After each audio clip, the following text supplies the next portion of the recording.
bonne année. On est en 2025 maintenant et pour moi, chaque début d'année, c'est un petit peu comme une nouvelle petite vie dans la vie. En fait, c'est un nouveau cycle, une nouvelle année donc qui démarre. On a les 4 saisons qui reprennent et vraiment, on a ce truc de ok, qu'est-ce que j'ai fait l'année dernière? Qu'est-ce que je vais faire cette année de ma vie? En tout cas, pour les gens qui cherchent l'évolution, qui prennent du recul et qui veulent développer quelque chose de nouveau ou agrandir, on va dire, dans leur vie. Si je vous fais cette vidéo, c'est parce qu'il y a une réflexion qui m'est venue récemment à cause ou grâce d'un événement qui s'est passé. J'ai mon grand-père qui est décédé très récemment. En fait, à l'inverse de la plupart des membres de ma famille, je ne suis pas triste. Si je suis pas triste, c'est simplement dû à mes croyances, simplement parce que je crois à une vie ou même plusieurs après la mort. Je crois en la réincarnation et je crois aussi que cette vie-là qu'on a sur Terre est faite simplement pour expérimenter des choses, un peu comme un jeu vidéo. Si on est en train d'expérimenter quelque chose de douloureux, quelque chose en fait, de pas forcément agréable, et c'était le cas pour mon grand-père parce qu'il était très seul surtout. Je pense que en fait la mort peut être une libération et heureusement en fait c'est surtout ça qui me soulage. Il n'est pas mort d'un accident, il n'est pas mort de quelque chose de tragique. On va dire qu'il a eu une mort simple et j'espère pour lui en tout cas non douloureuse. Et du coup, je pense au final qu'il a été libéré, si on peut dire, de cette vie. Et ça ne changera pas grand-chose de toute manière, parce qu'en fait, on aura beau s'inquiéter, on ne connaît pas son expérience actuellement, à moins de communiquer avec l'au-delà. Sinon, on ne sait pas ce qu'il vit, donc pourquoi s'inquiéter, pourquoi se rendre triste alors qu'on n'est même pas sûr qu'en fait lui-même soit triste et qu'au contraire, si ça se trouve, il est bien mieux en ce moment même, et peut-être aussi qu'il s'apprête à vivre de nouvelles expériences, que ce soit sur Terre ou autre. Par contre, tout ça m'a amené surtout à un questionnement, un vrai questionnement qui est, s'il a senti en fait le départ de cette Terre venir, qu'est-ce qu'il a ressenti, qu'est-ce qu'il a vécu? Et je pense qu'aujourd'hui, on peut assez facilement trouver la réponse en fait, vous allez sur Internet, et il est souvent dit que la plupart des gens qui savent qu'ils vont quitter cette terre, qui vont mourir du moins ici, se posent plus ou moins les mêmes questions ou se font les mêmes réflexions. Et la réflexion, c'est souvent en fait, qu'est-ce que j'ai fait ici? Pourquoi j'ai pas fait ce que j'avais envie de faire? Ce que je regrette le plus, généralement dans ce cas-là, c'est 2 choses. Premièrement, ne pas avoir passé de temps avec mes proches, que ce soit famille ou amis. Donc en fait, c'est les relations qu'on a avec les autres êtres humains. Et la deuxième chose, c'est les rêves qu'on avait et qu'on n'a pas accomplis. Moi, je voulais en venir là dans cette vidéo parce que tout simplement, je ne l'ai pas vécu, donc je ne sais pas ce qui se passe, mais je me suis mis dans la situation où, ok, demain, je sais que je vais mourir, du moins encore une fois sur cette terre. Je sais que c'est la fin de cette expérience pour moi. Qu'est-ce que je regrette? Qu'est-ce que je regrette de ne pas avoir fait et qu'est-ce que je regrette d'avoir fait? Je pense que si on se met réellement dans la réflexion, et je vous y invite en fait dans cette vidéo, posez-vous 5 minutes, mettez pause à la vidéo et réfléchissez. Je dirais même pas réfléchissez, je dirais juste laissez venir les choses. Imaginez-vous juste donc que vous allez quitter cette terre, que c'est vos derniers instants, et laissez venir vraiment en vous les émotions. Si vous aviez à nouveau du temps, qu'est-ce que vous ne feriez plus et qu'est-ce que vous feriez? Et je vous invite carrément en fait à le noter, notez-le sur un journal, sur un calepin. Il vaut mieux l'écrire, ça a plus d'impact que de le mettre dans votre téléphone, mais ça sera mieux de le mettre dans votre téléphone que de ne rien faire. Écrivez, notez, du coup, qu'est-ce que vous voudriez faire dans ce cas-là? Quels sont en fait, en général, ça en revient à quels sont les rêves que vous voudriez accomplir et surtout, et je pense que c'est ça le plus important en fait, qu'est-ce qu'aujourd'hui vous voudriez ne plus faire, ne plus reproduire? Je me demande vraiment sincèrement pourquoi est-ce qu'on n'a pas ce genre de réflexion dans les institutions éducatives, j'ai envie de dire. Je pense que ça le devrait en fait pour tout le monde parce que ça pourrait sincèrement nous amener à un monde complètement différent, à des vies complètement différentes et surtout à accomplir des choses qu'on se penserait même pas capable d'accomplir alors que c'est des choses qui vraiment au fond de nous parlent de la manière la plus intense et la plus profonde possible. Donc voilà, donc tout ça, ça m'a amené à cette réflexion pour moi-même. Je me suis dit, ok, demain, tu sais que tu vas mourir, qu'est-ce que tu regrettes de ne pas avoir fait et qu'est-ce que tu regrettes d'avoir fait?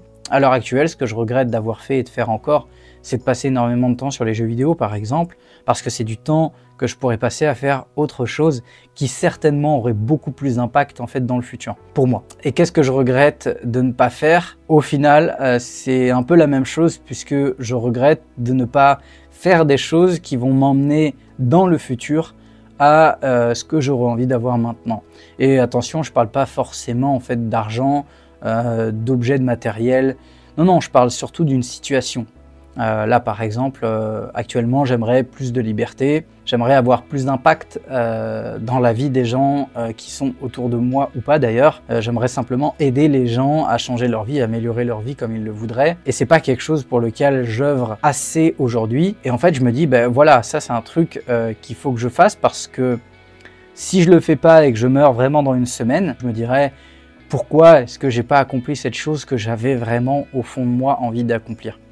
Pourquoi est-ce que j'ai pas dépassé mes peurs qui sont actuellement, par exemple, de parler publiquement de choses que je pense aujourd'hui, qui certainement vont faire que les gens qui sont autour de moi, qui me connaissent, vont me prendre pour un fou allié. J'ai peur, je pense, de la critique. J'ai peur en fait d'avouer qui je suis réellement. J'ai peur d'avouer le fond de ma pensée, tout simplement, parce que j'ai peur de passer pour un fou. Et ça ne devrait pas. Ça ne devrait pas parce qu'en plus de le regretter si jamais je pars, eh bien, je vais aussi simplement le regretter dans quelques années.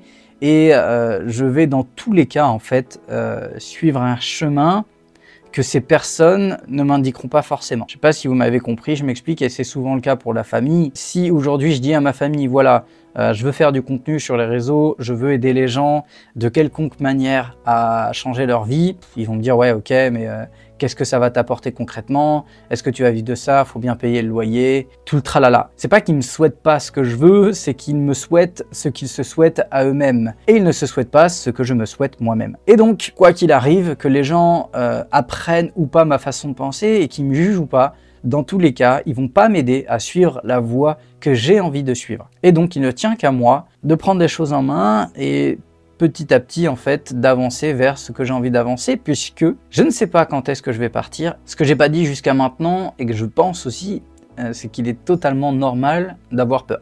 C'est intrinsèque à l'être humain, et ça fait partie de l'expérience. Maintenant, ce qui est dommage, en fait, c'est qu'on se bloque complètement par la peur. Et pas que, mais je pense que c'est vraiment une des principales choses qui nous bloquent. Et c'est dommage, parce que une fois qu'on sait, encore une fois, qu'on va quitter cette terre, ou une fois qu'on la quitte, cette peur disparaît.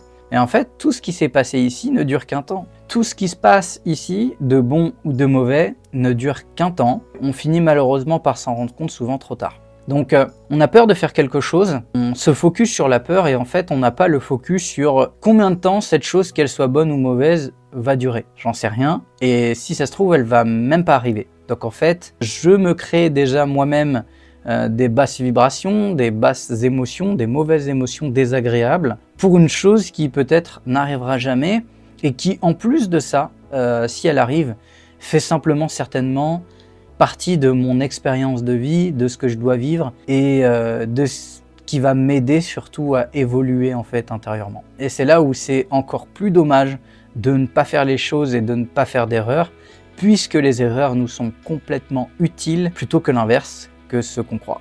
C'est la seule chose que je peux vous conseiller, puisque dans tout ce que j'ai vécu jusqu'à aujourd'hui, les seuls moments que j'ai regrettés, c'est les moments où j'aurais pu faire quelque chose et que je ne l'ai pas fait. En général, quand on fait quelque chose et qu'on fait une erreur, on ne la regrette pas tout simplement parce qu'on a appris quelque chose et que en se relevant derrière, on va faire des choses encore plus belles, encore plus fortes, encore plus impressionnantes. Tout ça, c'est grâce à ce qu'on a fait avant et dans ce cas-là, on ne peut pas regretter ce qu'on a fait. Dans tous les cas, il faut accepter les choses puisque de toute manière, comme je vous l'ai dit, elles sont là, ce n'est pas en refusant qu'elles existent qu'elles vont disparaître et dans tous les cas, de toute manière, si vous deviez les vivre, vous les avez vécues et si vous deviez les vivre, vous allez les vivre simplement et je pense que c'est beaucoup plus simple de vivre avec que d'essayer malheureusement d'effacer les choses puisqu'elles ne s'effaceront pas. Voilà, je suis un peu parti dans mes idées vraiment, j'avais pas de script dans cette vidéo. Je savais à peu près de quoi je voulais parler de base, mais j'ai simplement suivi, on va dire, mon intuition et ce que j'avais envie de vous dire. Et j'espère vraiment que ça va vous apporter quelque chose. N'hésitez pas à m'en parler dans les commentaires, je serais vraiment curieux de savoir si vous avez noté quelque chose dans un journal et ce que vous avez noté. Si vous ne voulez pas le partager, il n'y a pas de problème, vous pouvez le garder pour vous. Ce qui m'intéresse surtout, c'est de savoir est-ce que vous avez sorti ce journal, est-ce que vous avez écrit quelque chose dedans. Et surtout, j'espère que ça va changer votre vie, le cours de votre vie, puisqu'en vrai, ce sont les petites choses comme ça qu'on fait qui vont vraiment impacter notre vie, qui vont avoir vraiment un impact et qui vont vraiment, avec le temps, considérablement changer notre destination. À vous de choisir, à vous de vouloir ou pas faire quelque chose. Et dans tous les cas, je vous souhaite le meilleur. Et je vous dis à très bientôt dans une prochaine vidéo. Salut!